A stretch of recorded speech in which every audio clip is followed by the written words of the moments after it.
বিগত ফ্যাসিস্ট সরকারের সময় আমাদের যে সকল ভাইয়েরা গুম হয়েছেন, মৃত্যুবরণ করেছেন, শাহাদাত বরণ করেছেন কিংবা অসুস্থ হয়েছেন, এবং জুলাই আগস্টের বিপ্লবে যে সকল ভাইয়েরা গুম হয়েছেন, শহীদ হয়েছেন, তাদের সকলকে আমাদের দলের ভারপ্রাপ্ত চেয়ারম্যান জনাব তারেক রহমান শুধু হবিগঞ্জেই নয়, সারা বাংলাদেশে ফ্যাসিস্ট বিরোধী আন্দোলনে যে সকল ভাইয়েরা আহত হয়েছিলেন তাদের সকলের পাশেই তিনি চেষ্টা করেছেন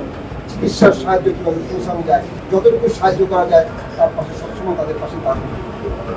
এবং গৌস ভাই তার বক্তব্যে বলেছেন যে হবিগঞ্জের যে নেতৃবৃন্দরা যারা রিঙ্গন সহ, বিশেষ করে ছাত্রদলের সময় যে রিঙ্গন, ইয়ামিন, সাইদুর যারা আহত হয়েছিলেন তাদের পাশে কীভাবে তিনি দাঁড়িয়েছিলেন। তাই আপনারা যে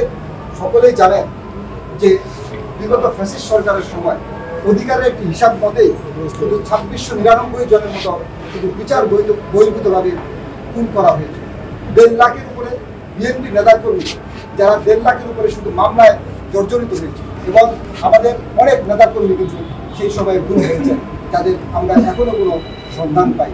হবিগঞ্জের এই সাইদুর এবং ইয়ামিন তাদের দৃষ্টিশক্তি হারিয়েছে, এবং দলের ভারপ্রাপ্ত চেয়ারম্যান জনাব তারেক রহমান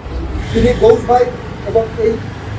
হবিগঞ্জের নেতৃবৃন্দের একটি রিকোয়েস্ট ছিল যেন সাইদুর এবং ইয়ামিনকে বিদেশে নিয়ে পর্যন্ত চিকিৎসা করা হয়, এবং তিনি কিন্তু তার ব্যবস্থা করতে চলেছিলেন। যদিও ইয়ামিনের বয়স ছিল অল্প, তার কারণে সে পাসপোর্ট না করতে পারার কারণে ইয়ামিন বিদেশ যেতে পারেনি, কিন্তু ইয়ামিনকে বাংলাদেশের সর্বোচ্চ চিকিৎসার ব্যবস্থা কিন্তু তখন করা হয়েছিল, এবং সাইদুরকে বিদেশে পর্যন্ত চিকিৎসার ব্যবস্থা করতে করা হয়েছিল। কিন্তু দুর্ভাগ্যজনক সাইদুর এবং ইয়ামিন তাদের দৃষ্টিশক্তি ফিরে পায়নি। শুধু তাই নয়, এই অঞ্চলের সাংবাদিকতার দায়িত্ব পালন করার সময় মাই টিভির সাংবাদিক শুভ তখন কিন্তু চোখে গুলিবিদ্ধ হয়েছে, কিন্তু সরকারের নির্দেশনা ছিল কিন্তু স্পষ্ট, সেটি ছিল গুলি করা। যেটা আমরা জানি যে পুলিশ যদি আইন শৃঙ্খলা যদি নিয়ন্ত্রণ করে তারা কিন্তু পায়ের নিচে গুলি করার তাদের নির্দেশ, বা গুলি ছোড়া অথবা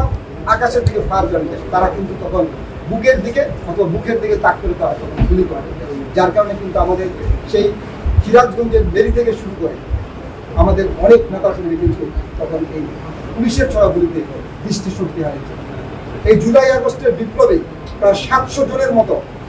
বিভিন্ন দলের নেতৃবৃন্দের কিন্তু তাদের দৃষ্টিশক্তি চোখে গুলি লেগেছে, এবং তার মধ্যে 17 জন 2 চোখেই শুধু গুলিবিদ্ধ হয়ে তাদের সম্পূর্ণ দৃষ্টিশক্তি হারিয়েছে। তাই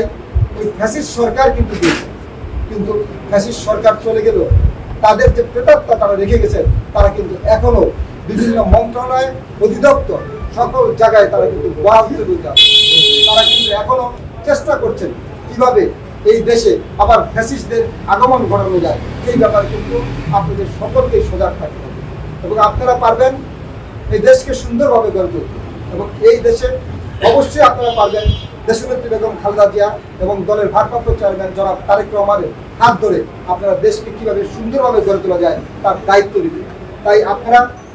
অবশ্যই আমাদের দলের যে সকল নেতাকর্মীরা আহত হয়েছেন, যেভাবে দলের ভারপ্রাপ্ত চেয়ারম্যান তারেক রহমান তাদের পাশে দাঁড়িয়েছেন গৌস ভাইয়ের নেতৃত্বে, আপনারাও কিন্তু সবসময় তাদের পাশে ছিলেন এবং ভবিষ্যতে থাকবেন, এই আশাবাদ আমি ব্যক্ত করছি। এবং আমি আশা রাখি যে ভবিষ্যতে ইনশাআল্লাহ সুশৃঙ্খল পরিবেশ বজায় রাখার জন্য আপনারা সকলেই সুশৃঙ্খলভাবে দলীয় কার্যক্রম পালন করবেন।